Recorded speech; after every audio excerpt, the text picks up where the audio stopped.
This AFC Training Camp Preview edition of the Sports Gambling Podcast is presented by MyBookie.ag. Sports are back, and MyBookie is now offering a 100% deposit bonus when you use that promo code SGP. Plus, deposit this week and get a free $10 MLB futures bet. That's MyBookie.ag, promo code SGP to play, win, and get paid. We're also brought to you by All Things Comedy. We're running back the 2019 NFL playoffs via Madden Sims and giving away $10,000 in MyBookie credits. The championship game is coming up, and we're doing a $500 squares pool. Go to sportsgamblingpodcast.com/squares for all the details. sportsgamblingpodcast.com/squares. We're also brought to you by Ace Per Head. Ace is the leader in pay-per-head providers, and they make it super easy to start your own sportsbook. Plus, Ace is offering up to 6 weeks free over at aceperhead.com/SGP. That's aceperhead.com/SGP. Finally, we're brought to you by Cushy Dreams. Cushy Dreams is a new company with a full line of premium smokable CBD, now shipping legally to all 50 states. And if you use the promo code SGP, you get 15% off. That's KUSHYDreams.com, promo code SGP. Ooh, welcome everyone to the Sports Gambling Podcast. I'm Sean, stacking the money green with my partner picks, Ryan, Real Money Kramer. What's happening, Kramer dog? What's up, dog? What's up? I'll tell you what's up, dog. Football. We keep teasing. We got the feather out. Who's teasing? We got the feather. We've been tickling. We've been getting the Sims. We've been slowly previewing with the fantasy football, the prop bets podcast. This is like the last appetizer before the main course of the division previews, which will be hitting your gullet in August. Sweaty dudes in slow motion with sprinklers, aka Hard Knocks. Can't fucking wait. Sean. Yes. Well, I mean, football's happening. Football's happening. Appears it's professional football. Professional football appears all systems go. Although everything you hear in college football, testing is looking good.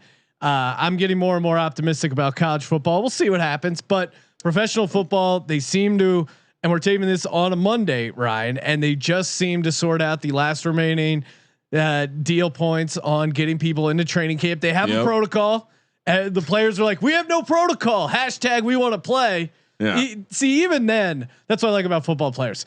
They wanted to make it clear. # we want to play. We're not some pussy that's going to sit on the sideline because of COVID-19. Well, we just like the testing. They saw what happened with baseball. Yes. And it very clear, like you can't fight owner. Like one, you need to stand up to ownership. So no matter what was going to happen here, there was going to be some form of micro labor dispute. Yeah. Now you can't do what baseball did and let the owners talk first, because then you look like assholes. And while baseball players just genuinely probably are bigger assholes in general, the NFL players handled it well. But I mean, as I'm reading the complaints of the players, it was like, look, as someone who agrees there should be a protocol, as we love saying now.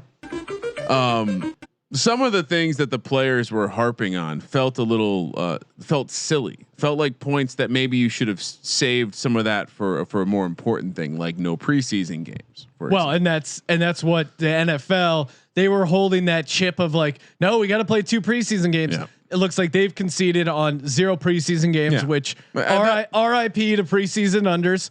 But that's how smart ownership is. There was never going to be preseason like that. You can't sell the public on the idea of playing preseason in this climate. People will buy into the regular season because you're like, oh, it matters. You know, this game actually fucking matters. Guys' lives are on the line. Like I would in the important sense of whether or not you make the playoffs. Sean would definitely have a problem with preseason. Sean would not have a problem with the regular season. What do you mean? I'm saying like you are in the type A of football needs to happen. Yes. You give 0 fucks about the preseason. No. Ownership somehow mind manipulated the players into thinking that was the biggest issue. Well, and the crazy thing is the preseason is completely meaningless. So normally they like the preseason because it's 2 games that you get the season ticket holders, you get the concessions, you get the parking, you get all that money.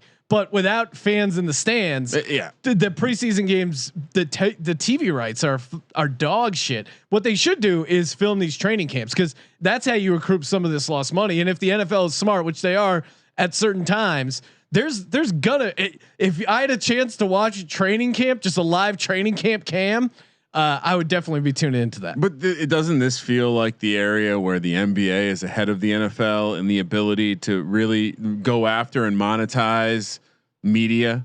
Like the NFL does a great job. Don't get me wrong, but they're also very like it feels like they're more restrictive than they are the NBA when it comes to letting their content be everywhere and let it be in whatever type of digestible format you want. Now, I agree with you. If they're smart, I'm seeing all sorts of like they're promoting their athletes being on Twitter and sharing the experience of like COVID through or like training NBA camp in the bubble.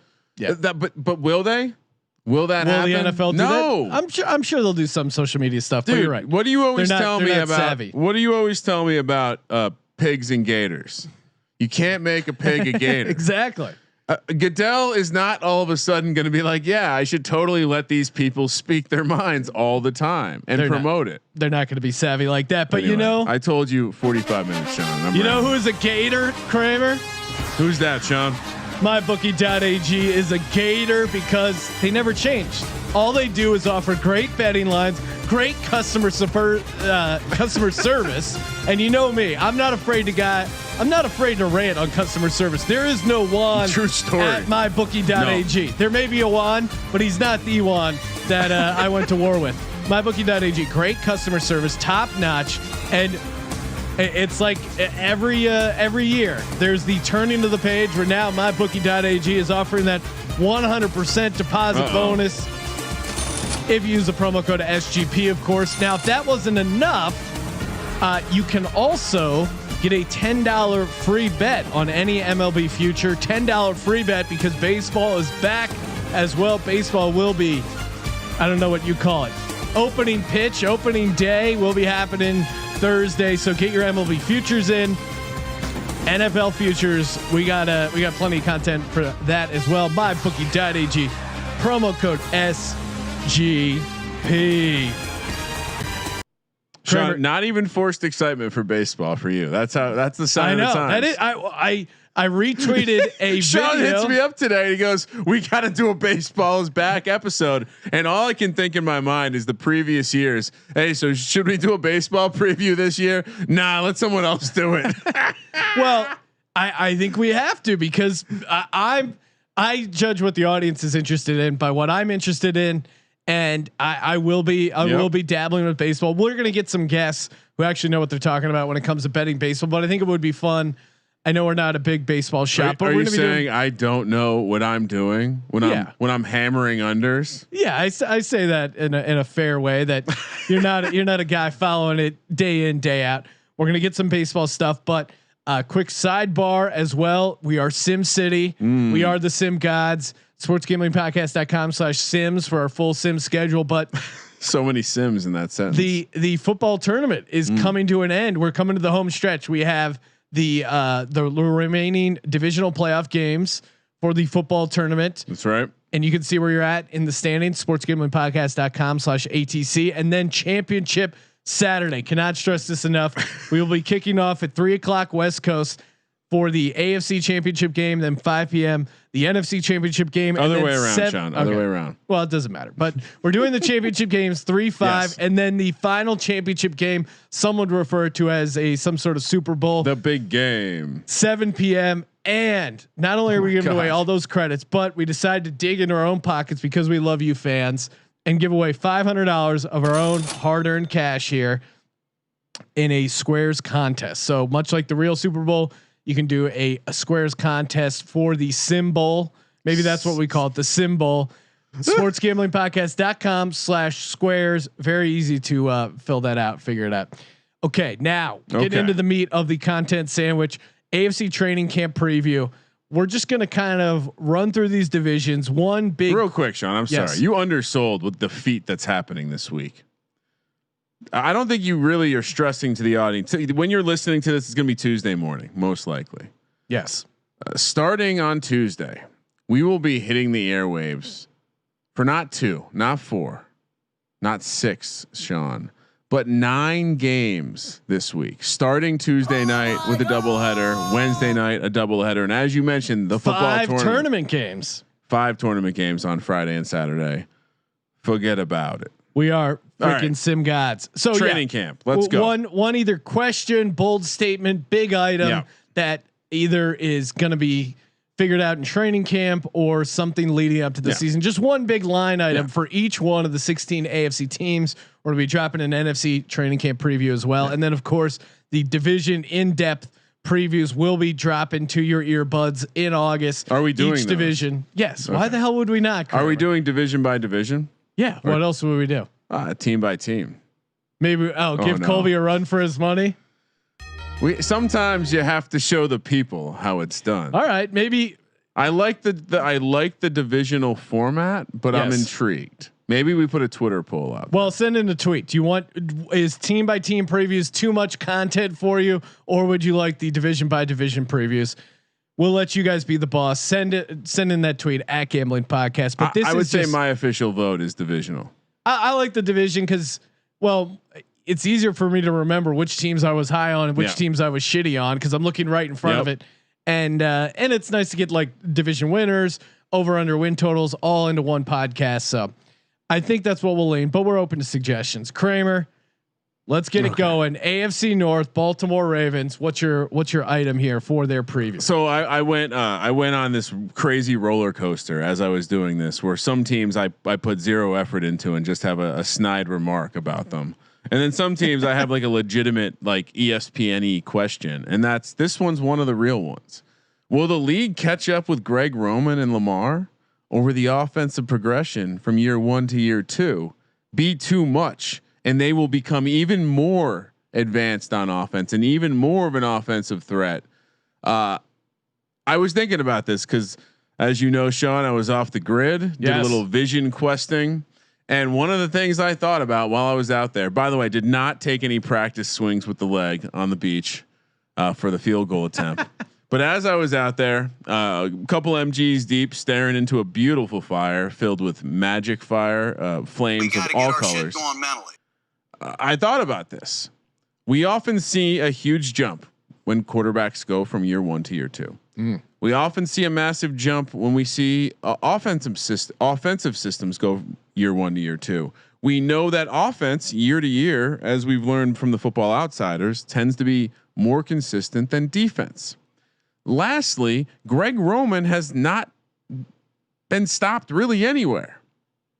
So while we think Lamar will have regression, that's my question, and my answer to my own question is I'm kind of swinging the other way. My pendulum is swinging back towards Lamar shows up in a different way, but the offense is better. Well, and that's my question is very much similar to yours. I forget. I don't think we're supposed to answer our own questions, right? No. I mean, just talk about it, right? How will my big thing for them was how will they adjust their offense? You know, they're going to adjust their offense. What will they do to adjust their offense? Again, I've been out in front of it. I don't think Lamar's the amount of rushing attempts that they've given Lamar is sustainable. I think they are going to adjust things. They're going to change things slightly, and it'll be interesting to see. Chip Kelly came out of nowhere. Yeah. Well, that's the other version. Chip Kelly is the worst case scenario where he didn't adjust it and the league caught up to him and they fell apart. But that opening night, that Chip Kelly offense against the Redskins, people were like, football has changed forever. And you've gotten that similar thing with the Ravens. We are all witnesses. Oh man. I posted a fun photo on Instagram of Tim Tebow coming over to get a play when he was briefly on the Eagles in preseason from Chip Kelly, and then just lurking in the background is Mark Sanchez. And what a fucking, I said like name a better trio or something was the caption. And, it's just crazy how things go. But so I think that for them, the Ravens, I think their defense is going to be sneaky good. Yeah. Calais Campbell, great signing, but can they adjust enough to keep people on their toes without risking Lamar injury wise? So I think that's where we're at with the Ravens. Next up, Steelers. What do you got, Kramer? Well, sorry, I accidentally found myself on Tim Tebow's Wikipedia page to see if he's still playing for the Mets. Is he still playing for the Mets? He's still playing for the Mets. I think he is. He's got like a Bobby Bonilla deal where they just keep him on. All right. Yeah, I think this one's easy for me. Again, I was taking it serious in the beginning. Maybe their offense was 32nd DVOA. Their defense was 3rd, and a lot of that was fueled by the trade, which was at the time ridiculed, 1st round pick for Minkah Fitzpatrick. But they finished 3rd DVO in defense. So defense tends to have a little bit more variance than offense. But in this case, the offensive variance is explainable with the expected offensive bounce back into the top 10, maybe top half of the league. Can the defense hold? My question is, can the defense hold form? Because if they're able to hold their top 10 form, sure, maybe they're not number 3 defense, but if they can hold top 10 defense and this offense can swing back to being top 10 because of Big Ben's return, again, explainable variance, this becomes a pretty interesting team and a quite dangerous team, as I feel like they're the team that can give the real contenders in the AFC fits. Yeah, for me, it just comes down to Big Ben. I think the defense, it's going to be tough to be as good as they were last year, but that Steelers defense is always consistently pretty good. Is it going to be tough? They're going to have a better offense, be in better situations, and they're going to have Minkah Fitzpatrick for an off season. Well, I'm just saying historically, it's tough for defenses to be top 5 DVOA back-to-back years. So it's tough, I guess, in that sense historically, but yeah, they still have a ton of talent. TJ Watt's a beast. Minkah Fitzpatrick, just the scheme they run, and Pittsburgh in general, they always have a consistently pretty good defense. To me, it's just what version of Big Ben shows up this season. Is his elbow okay? I mean, not only did he blow out his elbow, but he's also addicted to pornography, which seems like it's definitely related to him blowing out his elbow. But maybe that's how he built up the strength in the offseason. Slowly working his elbow back into form, but really it's just going to come back to Big Ben. Are we going to see 5 interception against the Jaguars, Big Ben? Or are we going to see 5,000 yards, 30 touchdown, Big Ben? If you have something decent out of Big Ben, I think you can be pretty high on this team. I went under his passing yard total on the QB props podcast, just because I think for him to hit that over in passing yards, I don't have it in front of me, but it was decently high. Like literally everything has to go right. There's a version where, he misses 4 games and he's still, in those 12 games, they go 9-3 and maybe 2-2 in the other, and they're still a decent team. Just a quick call out there. While I agree with you, he maybe he doesn't return all the way, but they were only better than the Panthers last year in a TD to interception ratio and QBR. So he doesn't have to be great. Even if he's just average Ben, I think this is a massive upgrade. So let's move on, Sean. Cleveland Browns. What do you got for the Browns, Kramer? I don't know why I walked through this exercise feeling optimistic about most of these teams, honestly. and with the Browns, after I looked at it, I'm like, well, holy shit. A lot of this is really explainable with just the offensive line sucked. They brought in a couple tackles. Say what you will about the coaching change and how this is Baker's 4th coach in 3 years somehow. Like that's pretty impressive. His accuracy is a concern. He was sub 60%. You generally that's going to be a red flag when you're talking about franchise quarterback, Sean. But my question being, can those tackles be the linchpin to what propels this offense to meeting, or at least coming near their potential? Can they at least be equal to the sum of the parts? So that's the question. And my short version of the answer is like, they haven't been to the playoffs in some ridiculous amount of years. I think like 17 years or something like that. Yeah. Well, no, it's more than that. Cause did they get to the playoffs in the 2000s? Let's see. They made the playoffs they returned to the NFL in 1999. They made the playoffs in 2003. Oh, you're right. Yeah. So it's actually, I was right. 17 years. Yeah. I mean, they're making the play. I mean, there's the 7th playoff team they have a shot at that, but yeah. So I don't know. Is the offensive line upgrade the thing? I think it is. Mine was the same point. Did they fix the offensive line? They brought in Conklin. They used their 1st round pick on Jedrick Willis, who people really liked. But again, you're bringing in two new tackles, one from one free agent from the Titans who should be good, and then a unknown at draft pick 1st round. So again, not having the preseason games for a first round pick to get those reps against a live defensive line. And but linemen's maybe the one position where it's not as big of a deal. Well, right? linemen also, I think, probably the easiest to figure out in practice, because I think you're going up against. I would just put him against Myles Garrett and be like, block this dude in practice. If you can block him, you can probably hang in this league. If you can dodge a wrench, you can dodge a ball. Sean. Just throw him right in. Yeah, but the question is, was that really the root of the accuracy issues? Because the other side of the coin is Baker just doesn't have it, because accuracy is telling, and good quarterbacks still have good accuracy when facing pressure. I know it goes down, but I just worry. If I'm a Browns fan, that is. Oh yeah. To be clear, I'm not a Browns. But do the Browns fans worry? I think they're just so pessimistic already. They can't feel good. Like it's almost gonna be one of those like reverse things. Where and also I was kind of secretly high on. I'd been building a case for Jarvis Landry, kind of quietly being like a sleeper in fantasy. And then you saw him trying to not play football this year. Well, I heard the thing about his hip injury. I didn't realize he got hip surgery in the offseason, so he's kind of off my watch list. Cincinnati Bengals. I'll steal this one. What exactly will be Stogie Joe's impact? Joe Burrow, first overall pick. What can they? I mean, I'm assuming they're going to start him week 1, right? It feels like they just have to. But what really can he do in that Zach Taylor offense? Zach Taylor, kind of the poor man's Cliff Kingsbury. We'll see what they end up getting done. They have some talent on that Bengals team. We'll see if he can move the needle to like a 6-10 team. They could be a sneaky backdoor cover second half of the team. And we've seen this a lot with rookies. We saw it with Wentz. We've seen it other times with rookie quarterbacks where those first 3-4 games, they start out really well because no defense has the film on them. They kind of have that beginner's luck where they just come in, they have confidence. I mean, Joe Burrow doesn't seem like a guy who doesn't have confidence. Dude's got some drip. Yeah, they scheme up some good plays for him, and maybe he has like a really good September. And then once defenses figure things out a little bit more, it falls off. I worry from that kind of point of view that the defense, like we always say in betting, that first week NFL preseason unders, which we won't be able to bet on.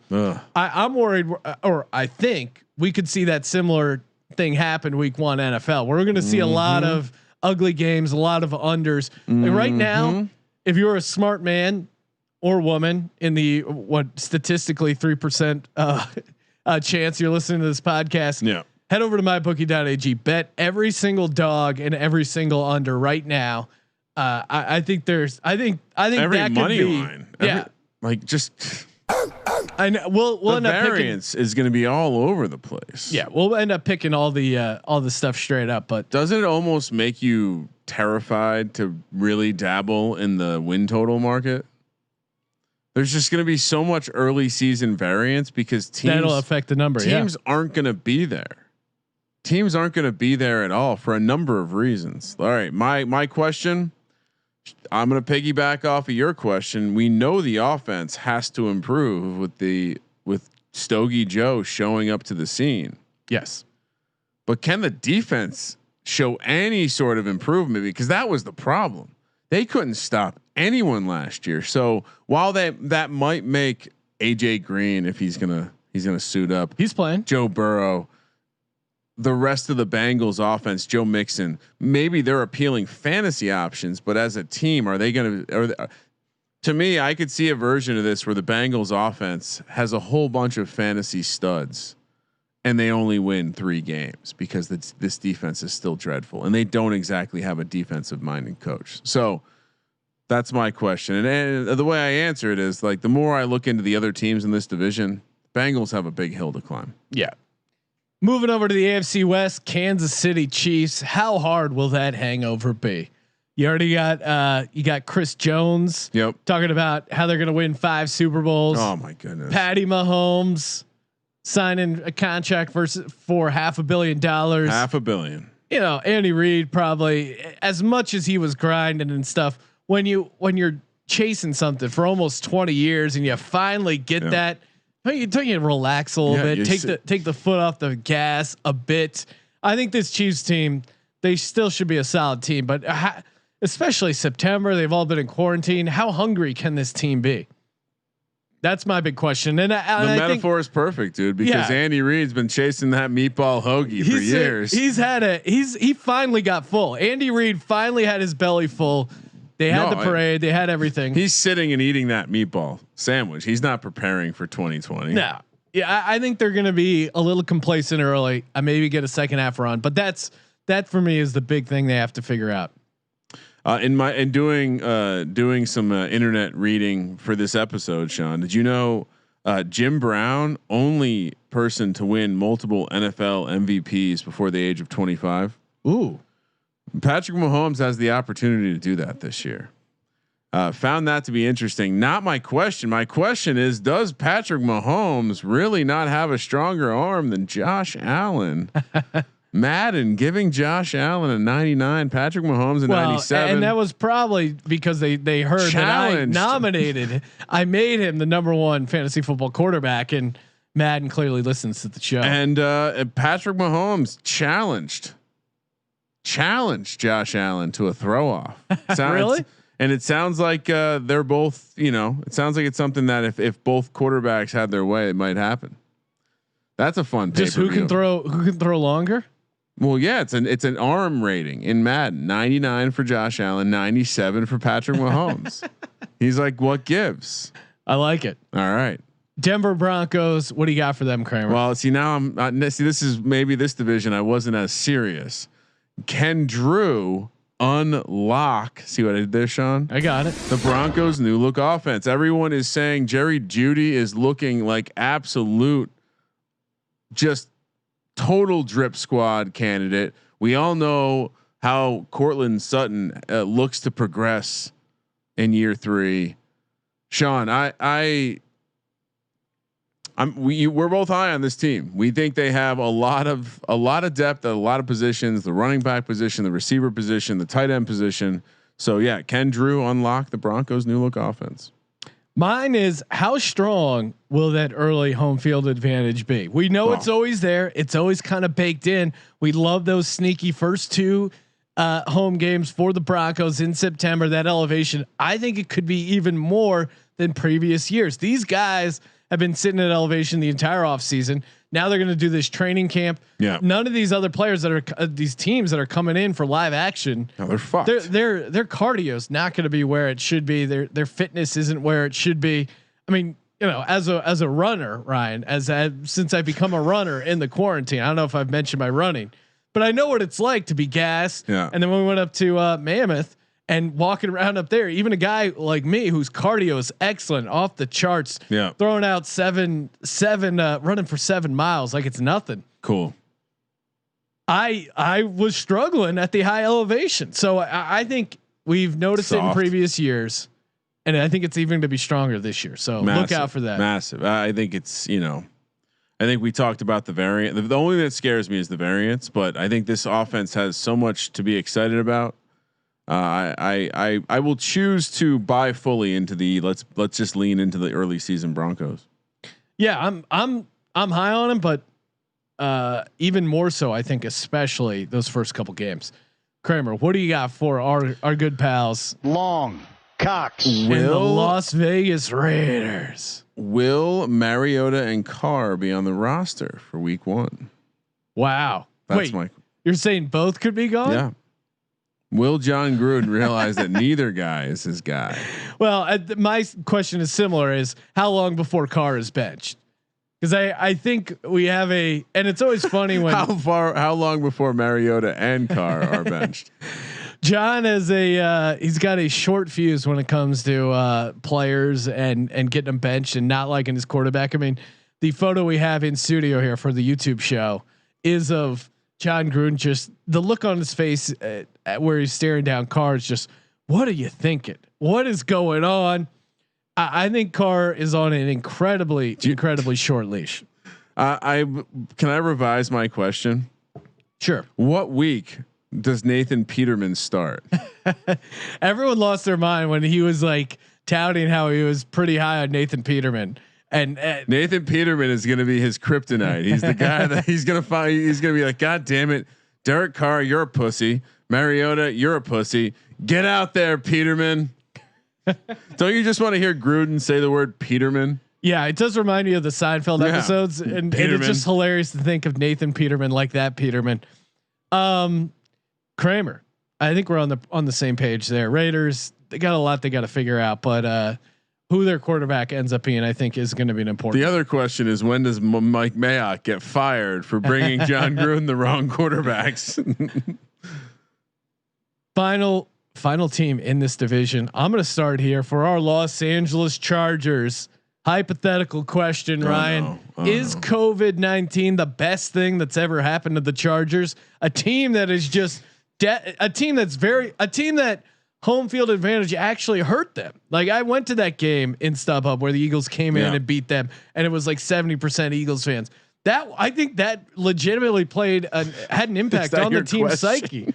I really think this team is uniquely poised to handle this COVID thing.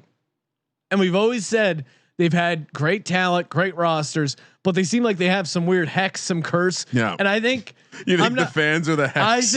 I think the fans' negative energy, negative mojo that they bring to these Chargers games has been destroying this team. And I think no fans are going to work out great. Shots for the Chargers. Fired at Justin Decker. I mean, mine is simply this: with COVID and quarantine locking everyone down, football players in general have had less opportunity to get into some hijinks that would cause them for the annual who is it this year snake bitten Charger. So my question is, who is it going to be? Because we're going to have an accelerated timeline. Training. They can't go out to the clubs. That's usually a nightmare. Although Derwin James can still slip on a screw, I imagine, if he's hanging out in his. All right. So I'll say this: who gets it first? Who gets it first? It's going to happen the second camp opens. The Chargers are going to have someone go down. Hunter Henry seems like the obvious one. No. Don't do that to me.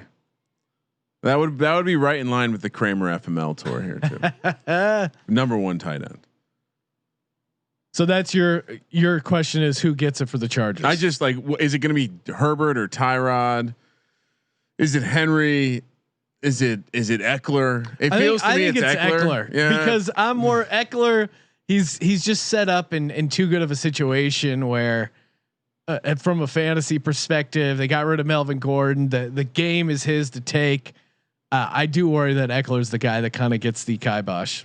Yeah, it just feels. I mean, I like your point of the crowd being the problem. That's a good angle. I really think the crowd is just destroying their mojo. Yeah. What's next? Well, we got two more divisions, Kramer. But before we do, let's give a shout out, friends of the program, Ace Per Head. Looking to start your own sports book? You could be booking baseball, soccer, NBA coming back less than 2 weeks away. MLB regular season futures win totals. You could be booking all that action.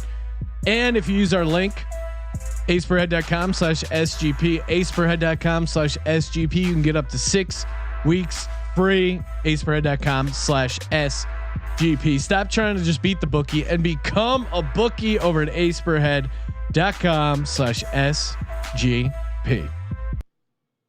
AFC South, our boy Billy OB, Bilbo, Houston Texans. For me, can Deshaun Watson adjust to a post Hopkins team? I heard his like QB guy, his QB guru, on a podcast talking about how they asked him like, hey, how is it going to be without Hopkins? He's like, well, it sucks because Hopkins was Hopkins was really good. However, the silver lining is maybe he's not trying to force it to Hopkins. Maybe he does a better job of spreading the ball overall.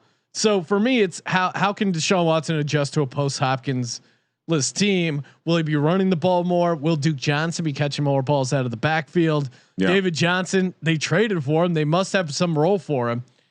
But really, it's going to be how is Deshaun Watson going to adjust without the 120 targets he normally gave to DeAndre Hopkins? That's really extremely cute. You just assumed Bill O'Brien had a plan when trading away the best receiver in the game. For me, it's simply this: like it feels very much like Bill O'Brien is your uncle who has that RV that is just this close to breaking down, and there's always a trip to the side of the freeway, and some duct tape is involved, and some steam's coming out, but it gets to the campground. But next year, you're totally not expecting it to see it, but you see it. This is the year, or I should phrase it as a question, not my opinion. Is this the year the Bill O'Brien mobile?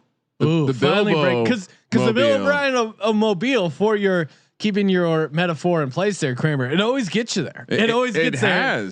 You're like, how does this thing get us to the playoffs, aka summer vacation, every year? But it does. I mean, a kid named Christian Hackenberg was on the side of the freeway hitching rides, and somehow he got into the NFL draft and got picked in the second round. So it's an effective tool for getting from place A to place B. I think this is the year it breaks down. And I also unfortunately think this is a year that we're going to forget with the Texans, because we're going to see, I do think this, I feels like this is going to affect them more than most teams, both the combination of trading away an amazing receiver for that offense and like soft tissue injuries. Guess what? Will Fuller, he loves those things.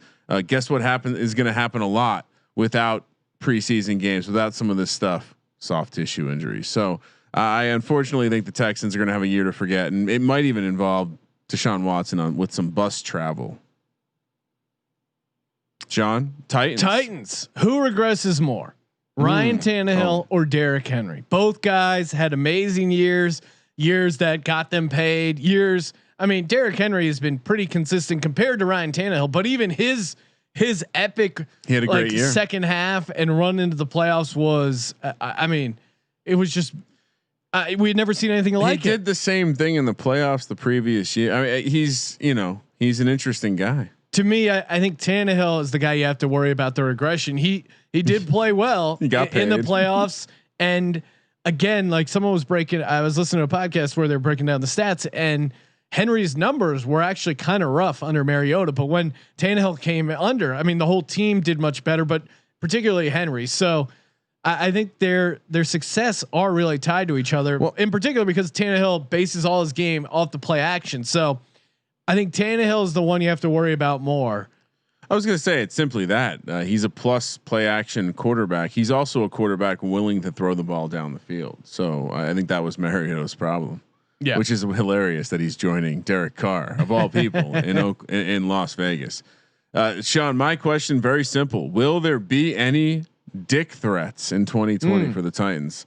Long cocks. I don't think so. If you're Mike Vrabel and you go to that well again, what do you do? The problem is when you say you're willing to cut your dick off, is there anything you can say that can motivate your team that's anywhere close to cutting your own dick off? I think you say I'm still willing to cut my dick off. Yeah. What?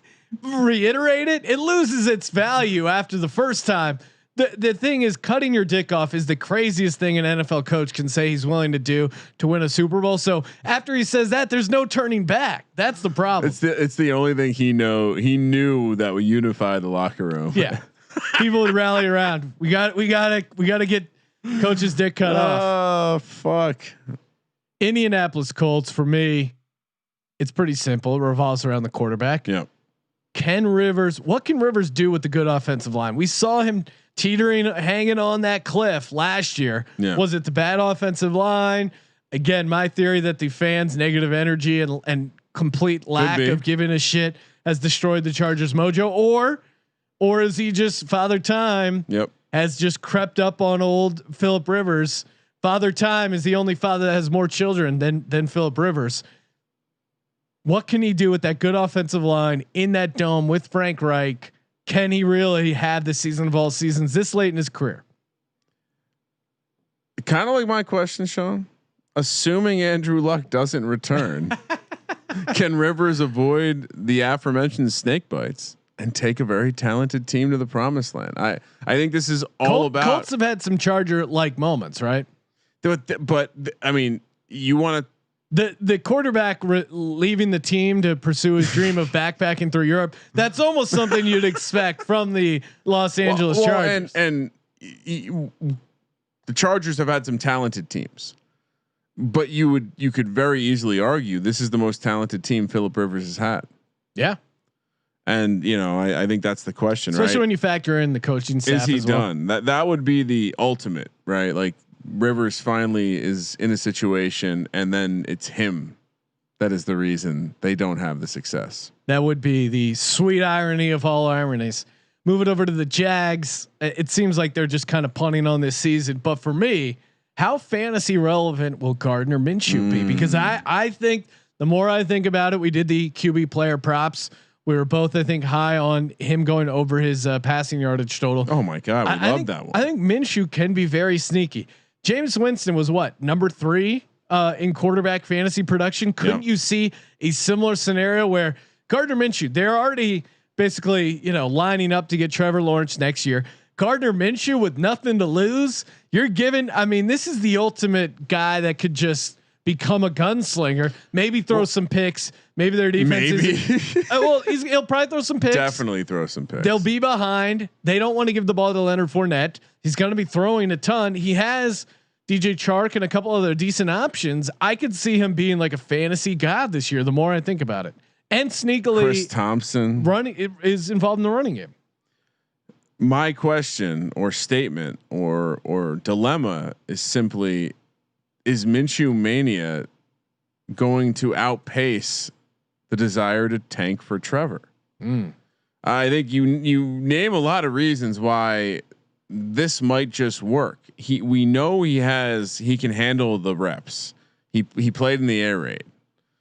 He has a rapport with some of his receivers, and he actually has, you could argue he has the best receiving core in the division with Westbrook and Chark. Chris Thompson out of the backfield is no joke. Even Leonard Fournette,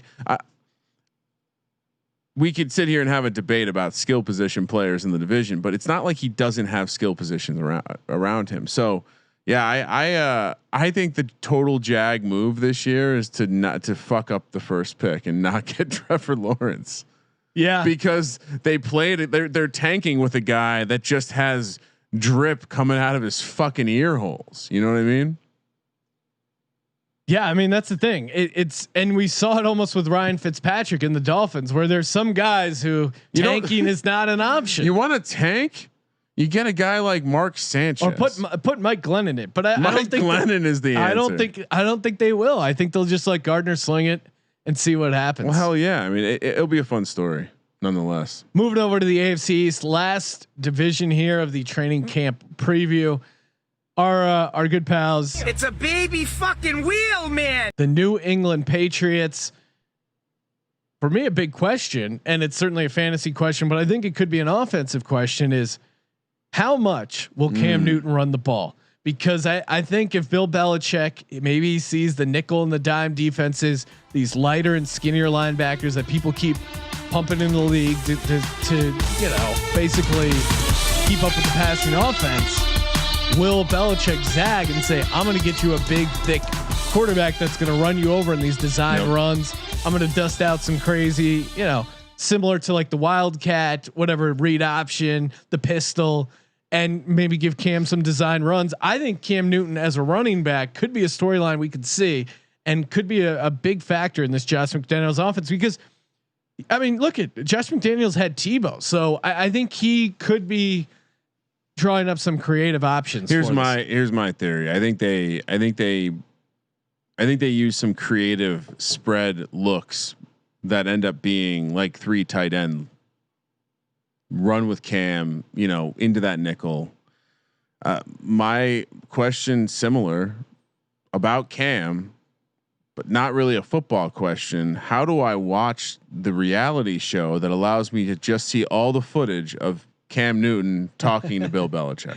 Oh man, when he showed up in that black and white, basically outfit that looked right off the Ronald McDonald Hamburglar with the hat and everything, and I dubbed him the Cam Burglar, which I'm calling that trademark right now. If we see that outfit again, it just, there's one guy who loves funny, weird, however you describe those outfits without treading on too thin of a line, Cam Newton, and one guy who just, don't you think Belichick just hates the idea of anyone wearing an outfit, let alone his quarterback?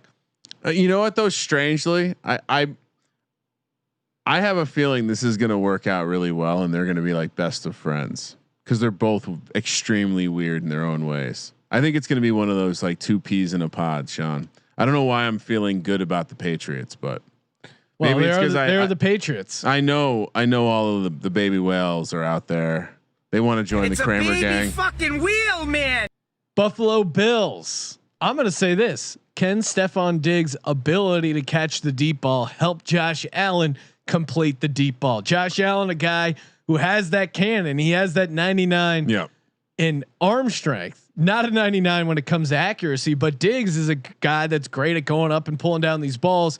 He did it in the dome where it's a little bit easier to track balls, the wind, etc., whatever. Can he help Josh Allen get that deep ball? I mean, I'm counting on it because I got Josh Allen at ranked high in my fantasy, but yeah, to me, it's can he help kind of round out that Bills offense with the deep ball? I think the defense will be okay with McDermott and the talent they have around him. But I have two questions. I know I cheated. First one is, does Josh Allen really have a stronger arm than Patrick Mahomes?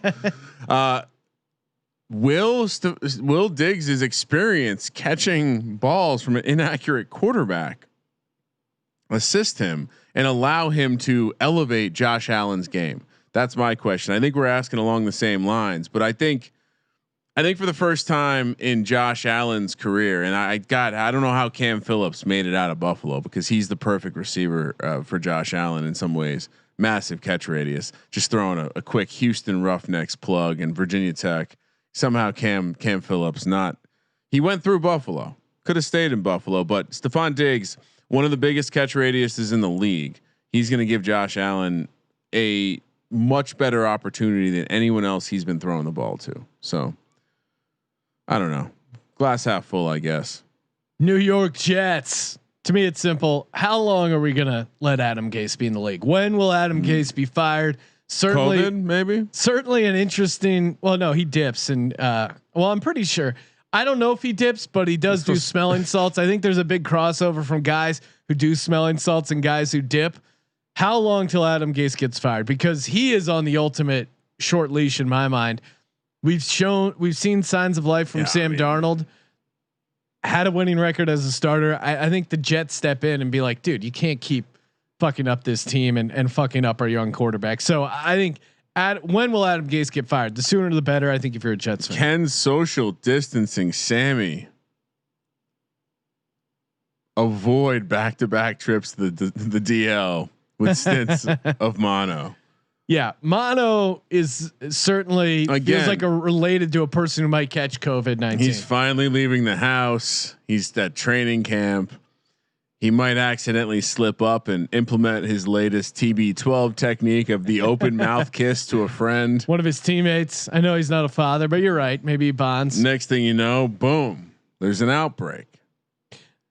I don't know. The Jets are going to jet. That's what they do. That's what they do. It's tough to say anything else. They should Jets. Be. I mean, this is maybe when Darnold takes the step forward, though. You would think, but again, I think Adam Gase, just that Ryan Tannehill contract alone should be the biggest indictment of Adam Gase. Imagine taking 4 quarterbacks before Lamar Jackson. Who knew? Who knew a wide receiver was going to play quarterback so well, Sean? Final team for the AFC Training Camp Preview: the Miami Dolphins. Miami Dolphins, are they one of the few teams? Assuming no teams are playing with fans, seems like a fair assumption. Are they one of the few teams with a legit home field advantage simply because of the heat and humidity? Much like the elevation early, I think early and often this humidity, the rampant COVID situation, whatever's going down in Miami, anytime you step outside in Miami, you're getting a nice sweat going. Are they a team that? One of the teams that still has a home field advantage? I think they might be. So again, Dolphins are kind of frisky at the end of last year. Maybe they bring some of that friskiness in there. And I think Tua, of those quarterbacks that could come in early, has some friskiness. Maybe they figure him out later. I'm not super high on him long term, but I think he could come in and get you some W's. Well, and I think this is, to me, it's all about Brian. Like, will Brian Flores show that he's going to be one of the league's top coaches? That's my question, because I mean, when I watched them last year, that was a team that wanted to win, and they it wasn't like the team was tanking, but the coach was kind of in on it. He was not tanking. That dude went to like Fitzmagic and said, "Go fucking win the game." Like, yeah, we're winning games right now. We still got the quarterback we wanted. I don't think he's going to be in day one, but I think Brian Flores could be the best thing to come through South Florida since Tony Montana or Don Shula. Shout out to John Shula. Don Shula, amazing steakhouse. Equally into organized crime. Oh, really? Don Shula dabbled with the organized crime. I'm pretty sure Don Shula was just. I mean, his name's Don. I mean, you can't call yourself Don without having some ties to the mafia, I would assume. Well, I also think, he seems to be, a familiar, as they would say. By the way, real quick, Sean. Yes. The Dolphins, shout out to the Dolphins too, for not being stupid like the Jags and wearing white at home in the early months of the season, Yeah. Never understood that. Why would you not? You brought it up. The home field advantage of making the opponent wear the dark unis. Oh, dude, it's huge. It's the only thing you have now. So it's massive. Plus, people got to go to Florida, which is fucking super dangerous. Risking your life there. All right. Thank you guys for tuning in. The AFC Training Camp Preview, NFC Training Camp Preview. We're going to get that up right after this. Of course, you're subscribed to the podcast. Stay tuned for that. Maybe later on the week. Got to figure out when we're going to do this baseball podcast. Make sure you check out Championship Saturday, Friday, and Saturday night. We're closing out the All Things Comedy Football Tournament and the $500 Squares pool. sportsgamblingpodcast.com/squares, sportsgamblingpodcast.com/squares, and mybookie.ag. Promo code SGP, 100% deposit bonus, and you get that $10 MLB free play. Get that going. And of course, shout out to Cushy Dreams. Shout out. Smokable CBD, cushydreams.com, promo code SGP. Thank you for participating in the Sports Gambling Podcast. And for the Sports Gambling Podcast, I'm Sean, second on the money green, and he's Ryan. Oh man, go Browns. Kramer. Let it ride.